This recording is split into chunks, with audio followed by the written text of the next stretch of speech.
O Brasil não é para amadores. No último ano, a Ford, uma das maiores marcas de carros do mundo, fechou todas suas fábricas em solo brasileiro. Esse fato levantou muitas dúvidas sobre os motivos da renomada empresa estar fazendo isso, e mostrou que, além de não ser para amadores, o Brasil também não é fácil para profissionais.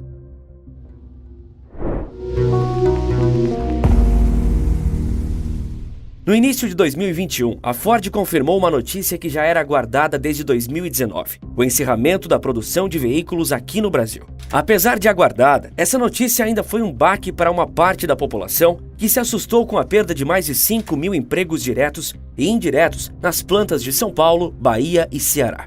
Em um comunicado, a fabricante havia dito que a decisão de deixar o Brasil se devia ao crescimento da capacidade ociosa da indústria e à redução das vendas, resultando em anos de perdas significativas. Em poucas palavras, ela não estava vendendo o suficiente para continuar operando. Mas nós estamos falando da empresa que revolucionou a forma como toda a indústria funciona, não só de automóveis, a indústria no geral, desde o início do século passado. E como nem tudo é tão simples quanto parece, vamos ver se existia algo a mais nessa história. Quais foram os reais motivos para a saída da Ford e se alguém tem culpa nisso?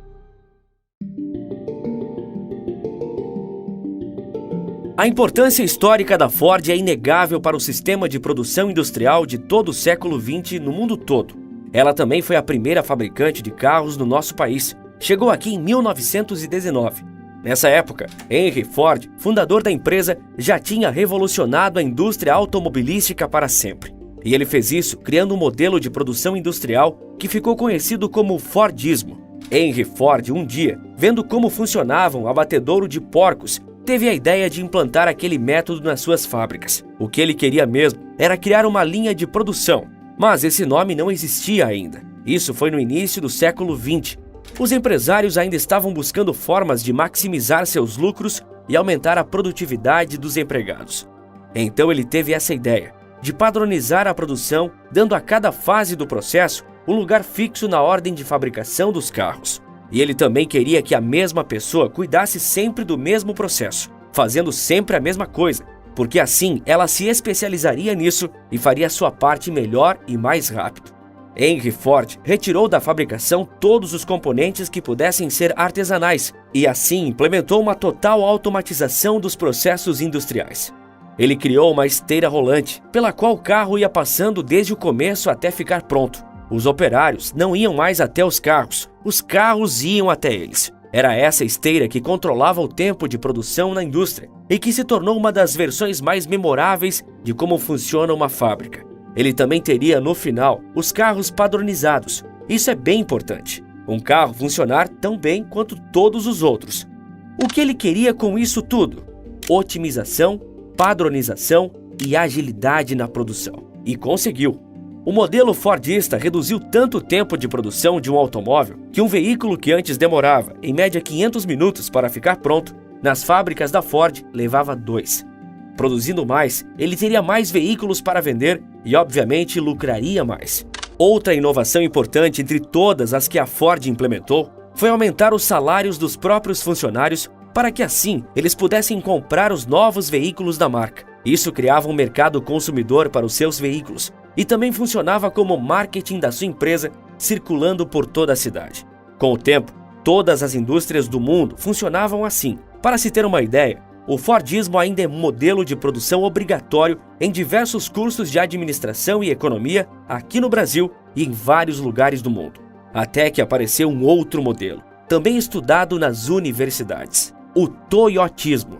Obviamente criado pela fabricante japonesa Toyota, já era um modelo de produção onde o foco saía da qualidade de carros produzidos para uma produção mais personalizada, de acordo com a demanda de mercado de uma população específica, num dado momento que também poderia mudar. Caracterizada por descentralizar a necessidade de insumos e trabalhar com baixo estoque, o Toyotismo ganhou espaço que antes era ocupado pelo modelo de Henry Ford em várias indústrias. A rigidez de funções dos trabalhadores do Fordismo foi substituída por uma flexibilidade e maior leque de funções para os operários no Toyotismo. A tecnologia também foi largamente utilizada e, com o tempo, o modelo japonês se mostrou muito superior ao Fordismo. Hoje, a Toyota é a montadora mais valiosa do mundo, de acordo com a revista Forbes. A competitividade derrotou a Ford naquela época e pode estar derrotando agora também.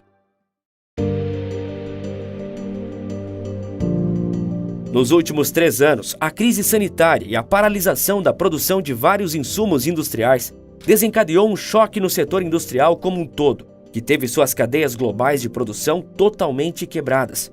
Uma das indústrias mais afetadas por essa quebra foi a de chips semicondutores, um dos componentes mais importantes para a fabricação dos automóveis. E a Ford é um bom exemplo de grande marca mundial que foi afetada pela falta desses insumos. Mas a receita da empresa foi superior a 137 bilhões de dólares em 2021, um número superior aos 121 bilhões de 2020. Então, onde está a crise? É que esses números ainda estão 17% abaixo dos números de antes da crise de saúde. Quase que no mundo inteiro a Ford vai mal. Eles também fecharam as portas das fábricas da China, que é o maior mercado consumidor da Ford. Inclusive, a subsidiária da empresa em território chinês também registrou um prejuízo de 600 milhões de dólares. Já a Ford europeia, outro grande mercado da empresa, teve um prejuízo de 800 milhões de dólares. Aqui na América do Sul, o desempenho da montadora não foi dos melhores, registrando também um prejuízo de 500 milhões de dólares. Mas a fabricante de carros ainda é muito forte em sua terra natal, os Estados Unidos. Essa força se dá especialmente porque os americanos não são muito fãs de carros de passeio, como os brasileiros, preferindo SUVs e as picapes. Tanto que a Ford, historicamente, domina o setor com a F-150, que é o modelo mais vendido nos Estados Unidos há mais de 40 anos. Com resultados ruins em tantos lugares, a Ford resolveu entrar de vez no mercado de veículos elétricos. Eles querem que até 2030, metade de sua produção seja composta por carros elétricos. Para alcançar essa meta, a empresa investiu mais de 7 bilhões de dólares só em 2021. Esse segmento sustentável é considerado pela Ford como uma forma essencial para ela recuperar o seu prestígio e voltar a crescer no mercado automotivo, já que ela está vendo sua participação cair também nos Estados Unidos desde 2017. Hoje, como você já sabe, a Toyota é a fabricante mais valiosa do mundo, sendo avaliada em mais de 237 bilhões de dólares. Já a Ford vem apenas na 4ª colocação no ranking da Forbes, valendo 60 bilhões de dólares, abaixo da Volkswagen e da Mercedes-Benz. O toyotismo, que derrotou de forma notável o Fordismo no século passado, ainda mostra a força da Toyota nos dias de hoje, com a empresa japonesa valendo quase 4 vezes mais do que a companhia de Henry Ford. Então, foi a competitividade o grande motivo para a Ford abandonar o Brasil? Na realidade, não. O Brasil também tem culpa no cartório.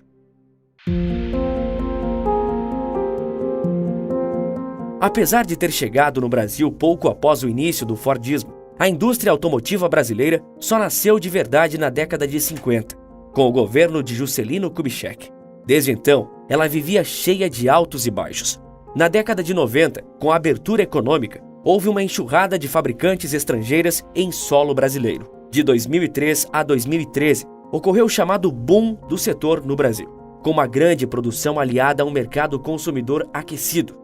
Em 2013, o pico do segmento foi atingido, quando 3 milhões e 700 mil veículos foram fabricados. Mas dali em diante, a coisa só piorou.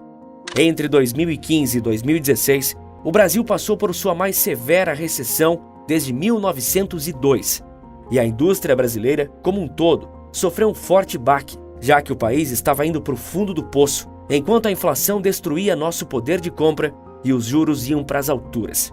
Essa crise atingiu a indústria de automóveis de um jeito bem forte mesmo. Mesmo com as mudanças de governo e política econômica, como a redução do IPI para o setor, a indústria automotiva até hoje não se recuperou totalmente. Problemas na economia depois da recessão de 2015 não faltaram, e ainda tivemos uma pandemia.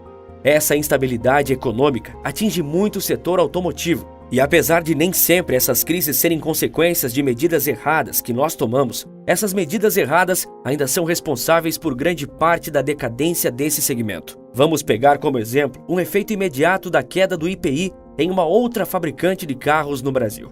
Primeiro, o governo federal reduziu o IPI e a indústria de peças mandou a sua produção para a montadora. Chegando na montadora, com a nota fiscal sem a cobrança de IPI, eles não puderam entregar, porque o STF tinha vetado a redução do imposto enquanto as peças ainda estavam em trânsito. Assim, as peças tiveram que retornar da montadora para a fábrica, que reenviou as peças para a montadora, dessa vez com o IPI aplicado. Chegando lá, em 2 dias o governo conseguiu uma liminar para manter o imposto zerado. Então a montadora não conseguiu receber o produto graças a toda essa confusão. Isso não acontece só com a indústria de carros, mas de todos os setores. Isso é o Brasil. Para fazer a contabilidade dos impostos, para se ter uma ideia, as empresas brasileiras gastam 1.958 horas por ano, cada uma. A média mundial para fazer esse mesmo trabalho é de 160 horas. São 60 bilhões gastos por essas empresas com contabilidade fiscal por ano, de acordo com o Banco Mundial. O custo Brasil, sem dúvidas, ajudou a empurrar a Ford para o abismo, na medida em que ela conseguia produzir pouco e vender muito menos no nosso país. A decisão de fechar suas fábricas e se tornar uma simples importadora foi incentivada pela perda de subsídios fiscais na fábrica de Camaçari, na Bahia. O plano de subsídios para a Ford se encerrou em dezembro. O governo decidiu renová-lo a partir de janeiro, mas cortando pela metade, não zerando, como era a vontade da empresa. Parece que foi a gota d'água.